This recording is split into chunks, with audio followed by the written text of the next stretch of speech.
Welcome back to the Mindset Entrepreneur Video Podcast. I'm your host, Mark Altman. Thank you for joining us again this week. And I have two guests, but my very special guest is actually Mike Petrocelli. Because I just want everybody to know, before I introduce Rico, I had to actually be convinced to have Rico on the show because he's a New Yorker. Oh, wow. And so, listen, here's the thing. I have a rule where I actually really guard my relationships with Yankee fans and New Yorkers. So we made an exception for Rico in this case because he's such a great guy. Yeah, well, I'm not a Yankee fan. Well, that's right. Not. Of course, of course. You know, we have to. So Hall of Famer Rico Petrocelli joining his son Mike. So happy to have both of you guys here today. Thank you so much for joining us. Great to be here, Mark. Thanks really, for having us. Thanks for having us. So guys, I really want to start out by asking you, you don't see a lot of father-son businesses. There's plenty of family businesses around, but a father-son working directly together.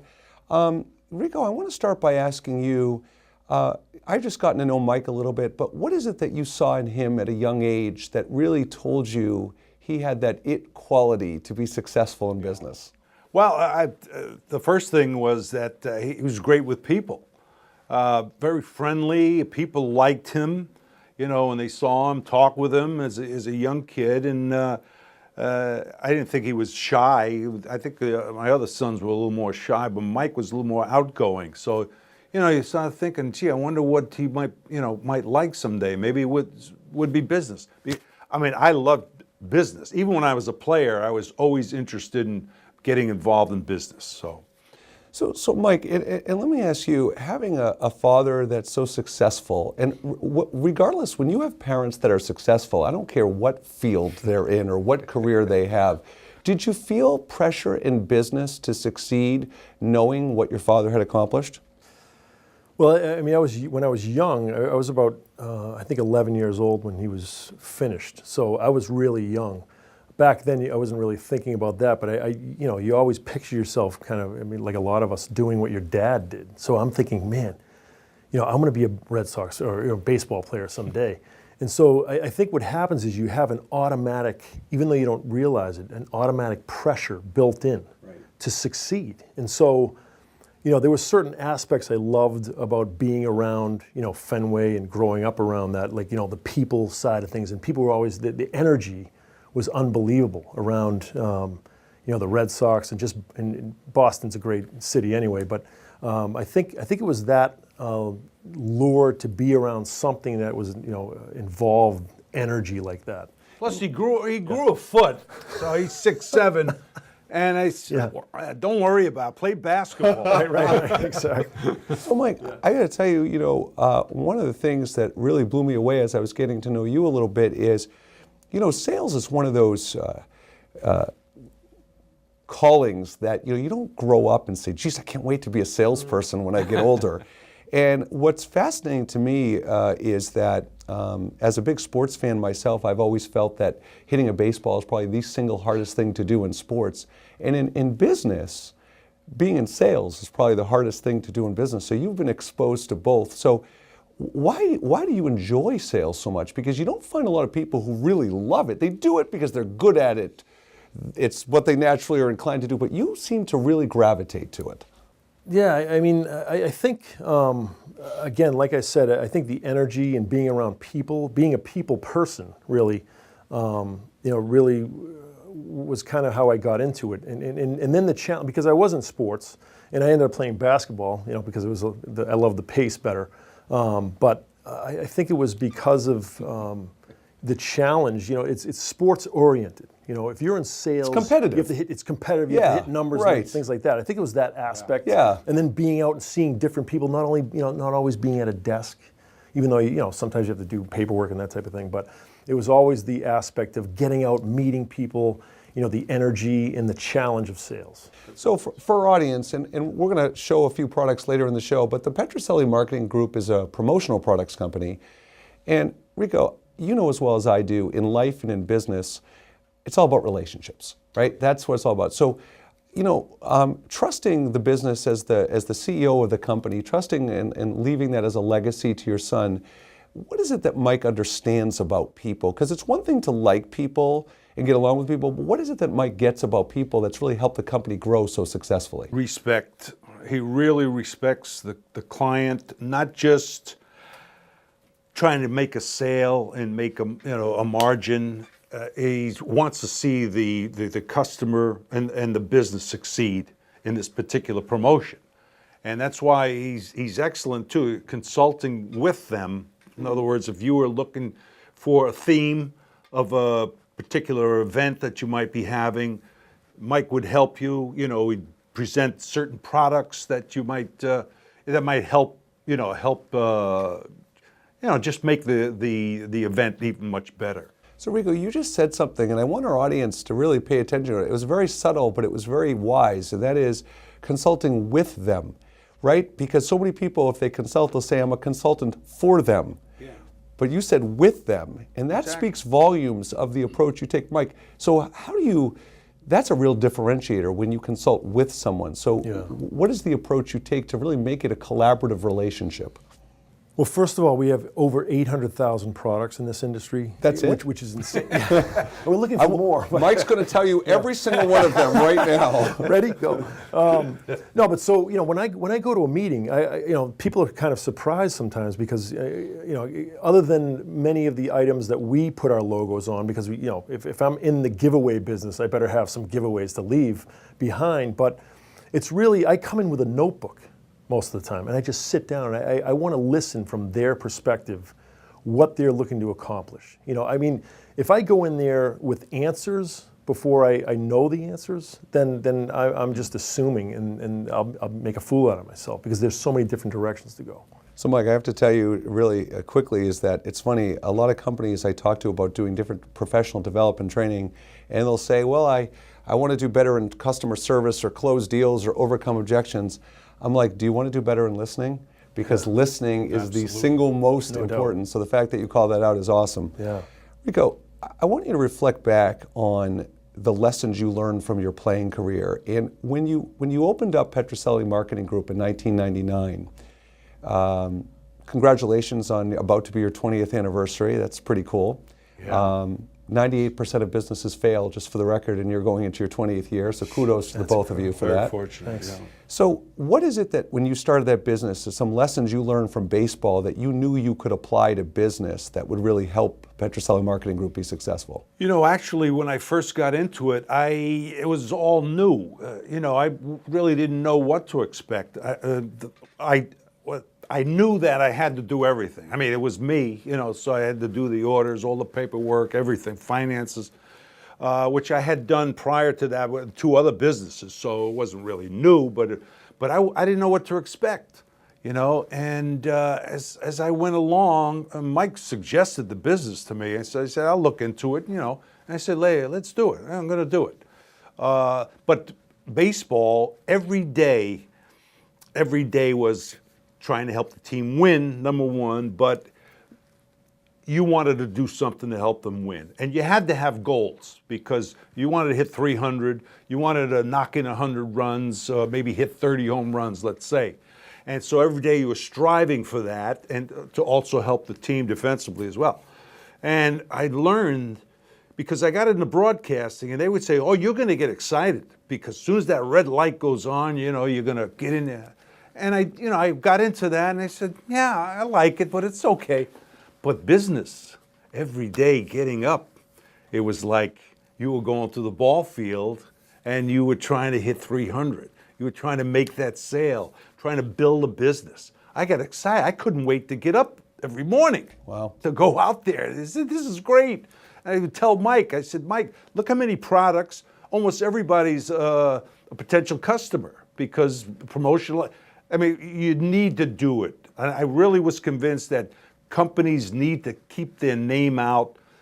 There's different ways, but probably the least expensive is promotional products. So Rico, but something, you make some great points.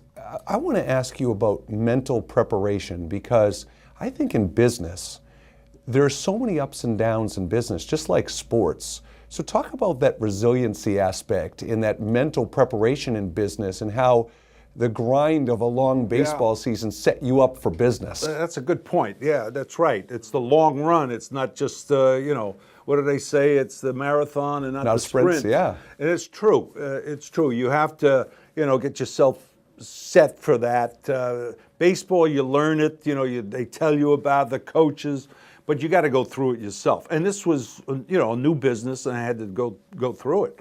But you do, that's one of the keys to being, and you see it in the superstars, that adversity, they have a bad day, and it's like, that guy was lucky out there if he's a hitter, because I'll get him the next time. And you just don't accept getting down, you know what I mean? Saying, I'm no good.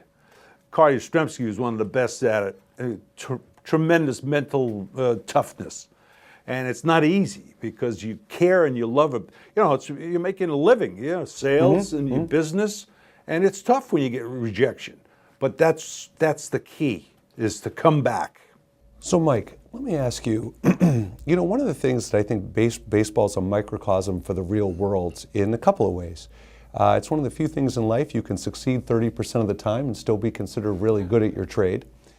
But what I think is interesting about baseball is, as a hitter, you can hit a flare base hit and really get lucky and get a couple of hits. And you could hit the ball as hard as you can and hit 2 line drive outs. And if you look at the box score, it looks like you had a bad game. My question to you is, when you think about that analogy, it's all about habits, isn't it? It's all about habits and behaviors that really make you good at what you do. Right. As an entrepreneur, are there specific habits and attitudes that you've developed that, regardless of your performance and being judged on luck or not, that you can go to bed at night and every way and say, no, I'm consistent with these habits? No softballs here, Mike. Yeah, no, we don't do softballs on the Mindset Entrepreneur podcast. It's perfect. No, I mean, I think it does start with an underlying attitude, and I think, even the people that I hire, I think that you need to be prepared to work with all types of people, and I think you have to have a certain amount of, you have to have set goals, but you also have to keep an open mind. And I think the open mind, of never knowing, being ready for not knowing what might be coming down the line, especially in this industry where there's so many different products, that you have to have a certain amount of being ready for anything. Well, and I think you're talking about. Go ahead, Rico. Go ahead. I was going to say, one of the things you have to have. We were talking outside before the show, passion. It is true. You have to, it's got to be something you like, that you get excited about. And of course, for me, baseball, sports was, you couldn't wait. I loved it. And then the broadcasting, which I still do some radio I liked. But the business, I got that feeling again. There was a passion. I couldn't wait to get out there, meet people. I got fortunate because if they were Red Sox fans, I got, they let me in. But then the tough, you still had to have the prices and you had to do the job. But let's talk about that. Yeah, that's a good point. I feel like there's a perception that you guys, an unfair perception that you have to deal with that says, Rico, if it's you, it's, oh, well, you got the name. And if it's Mike, you got the name and it's your dad, that you're riding his coattails. So when people share that with you, and really, to me, I'm frustrated for the both of you, for people who think that, not because I like you and we're friends, because it just minimizes your success and your hard work, and it's just not fair. So, Mike, for you, if you deal with that mentality, how do you deal with it? What do you say? No. For me, I whenever I would go into an account, and this is even before the business, I went in as Mike Petrocelli. I didn't want people to see me as, you're the son of, so that I'm carrying this aura around me. I wanted people to know me and know the genuineness of me wanting them to succeed through the products that I sold. So it was actually very easy. And if people did have that kind of mentality, like, oh, you're just who you are, then you know what? My service is going to prove that I'm beyond just my name. Anybody can have a name and get in a door because of a name or a situation, but you're only as good as the way that you carry through, follow through, and that with that approach. Agreed. I think. So guys, what are some misconceptions about promotional products, the industry itself? I'm sure, like I can tell you just from my point of view, I was joking with the both of you that if I have one more water bottle of stress ball, I'm going to get very stressed. Stress balls are making me feel more stressed, actually. So what is it about that you know going in when you meet people that you know you have to kind of tackle because there's assumptions being made? One thing I do is actually, I don't want to just sell pens, mugs, hats, that type of thing. I question people, why do you want to buy those? Are you just buying them by default because you just want to hand them out like candy? And is that the best use of your dollar? I mean, if you think about it, what's a promotional product? It's just a product that carries your brand, and your brand is the most important part. So where is your brand basically going to land when these people carry this product? Is it going to be a piece of junk that equates your company or the theme behind it with a junky product? Or are you going to use something that can be more innovatively thought of, that can be either sustainability or So Mike, with the 20 years experience that the company has, you must be very on top of the trends in the industry. What are you seeing now from your experience and your research about where the industry is going, and what are the directions you're giving your clients to make sure they're maximizing that potential? Yeah, like I said, I mean, I think the key is to find out where they want, who the recipients are going to be. So we actually turn the tables. We try to think from the perspective of our clients, because we want to know, hey, where do you want your brand to land, to stay in front of people, and also what kind of message do you want the item and your brand to carry, because that's most important. There's a lot of, the sustainability is a big theme right now, recycling, in not wasting product. We get new products too. I mean, new products come in. I know you wanted to show a couple of products, but their manufacturers are inventing, I guess, various different types of products to help companies, something a little different. But I think the business, people think it's junk business. What do they call it? Tchotchkes or something? Tchotchkes, yeah. There's a lot of Tchotchke. nicknames, Yeah, I get true. some. Yeah. You And got that to can be true. I'm telling you, you have to get your name out there, especially with nowadays. It's the competition and social media, all that stuff. You really do. It's important. Well, and one of the things that I think gets understated about your industry is part of the job you both have is you have to vet out the vendors who you're doing business with to protect your customers and make sure you're doing the right due diligence. Yeah. So let's There's talk. a lot of junk, I know there's a couple of products that I think are really worthwhile to show to our audience, and I think as you show these, Mike, I think it's important for our audience to recognize that the Petrocelli marketing group is very focused on differentiating themselves. It's not about pens and mugs. If that's what you want, certainly they can provide it. But they're about, really making a difference and for branding of your company, as Mike mentioned. So, Mike, why don't you kind of show us what you got here? Yeah, right now, I mean, there's, with some of the brand name items out there, in the beauty of anything drinkware oriented is that it's a transit product. You can carry it around. It's going to go from one place to another. So if you put your brand with whatever message you have on there, you can carry it from one place to another. It's all about impressions too. It's your brand. Again, this is a nice quality product. And this particular one, with the whole plastic straws going away, this has a reusable silicone straw in it, which is actually going to become probably you're going to see these more and more. So that's the big piece, because I've seen a lot of the insular mugs. I mean, that's nice, but it's the environment piece. Yeah. Really, you're addressing there with that straw. Exactly. Okay. Right. And that's it goes along with it. And this is happens to be a vacuum sealed, so it keeps drinks hot for 6 hours.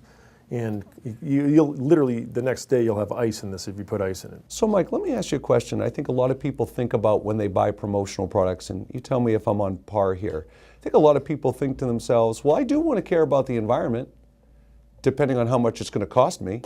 So is there a significant increase in cost when you go to something environmentally friendly like that? I mean, not with this particular one. I mean, some of the recycled products, because of the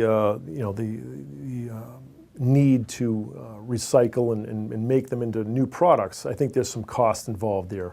But there's some paper products that are pretty. But no one should expensive. make a blanket assumption that automatically, if you're being environmentally friendly, there's going to be a big increase. No. I mean, if you think of the return on investment on this thing, if you had this for 2 years, I mean, you're talking tremendous ROI on the And that's attractive. capability. It's attractive, and people would want to keep that. And there's multiple colors, I'm assuming. Yeah. You can print all multicolored on this. Mike, by the thing. way, big brownie points for using ROI on Mindset Entrepreneurial Yeah. Podcast. We love those terms. It's a By great the way, term. Great term. So. Yeah, your father could use one of those. Well, it's Brooklyn too. You're from Brooklyn. I so. know. Look at it. Mike, the This is question nice. does your father get a discount? That's what I want to know. Oh, he charges me more. Charges you more. Okay, well, there we go. All right, and the other product you brought to the show. Yeah, the other item is very interesting. You won't see a lot of these, but this is a two-sided piece, which the cool thing is that this is both embroidered and screen printed. So you have the embroidery is always perceived as a higher end form of advertising. And so you have it on this side, it's a double-sided hoodie. It's very actually. thick. I feel like we're on it's very QVC nice, right very now. nice, yeah. It's very thick, and for right now, okay. Only 800,000 Right, only left. 800,000 So, left. yeah, exactly. But no, you also have you can do a double side. So if you especially with schools and that type of thing, you have another capability to print on the other side. So this happens to be Porsche, but it could be anything. And it's great. Very with the upcoming cooler temperatures. And Mike, sometimes I'm feeling gray, sometimes I'm feeling green. So it gives me that flexibility too. So, the zipper very too, nice. you're gonna love It's that. got a little zipper pouch. pocket. Yep. Okay. So we look for the different. There's a lot of different products out there right now. For instance, we were talking about earlier in the Wall Street Journal, which is a great business publication. They were talking about how big T-shirts are. T-shirts are an everyday fashion product, but they really are a very mainstream item right now. Well, and I want to just yeah. make one more comment about this. I know over the years that various companies I've had, we bought shirts or sweatshirts or things like that. And one of the biggest disappointments I've had is people think, oh, I want to get shirts, but they don't think of the material and they don't think of the quality. Exactly. So this is high quality, but it's important because if you're giving to your staff or to clients, and it's poor quality, it really reflects what you think is a good thing could reflect very poorly. Yeah. So that's a great example. Guys, last question, just to finish up the show. What do you think biggest challenges, in business if you were to give advice to fellow entrepreneurs, for each of you respectively, what would you say your biggest piece of advice is to overcome some of the challenges they might face? Well, to me, it's don't be afraid of competition. I mean, you look for ways to be better than the next guy, but there's going to be competition out there. I mean, you look at gas stations and the McDonald's and so on, right next to each other.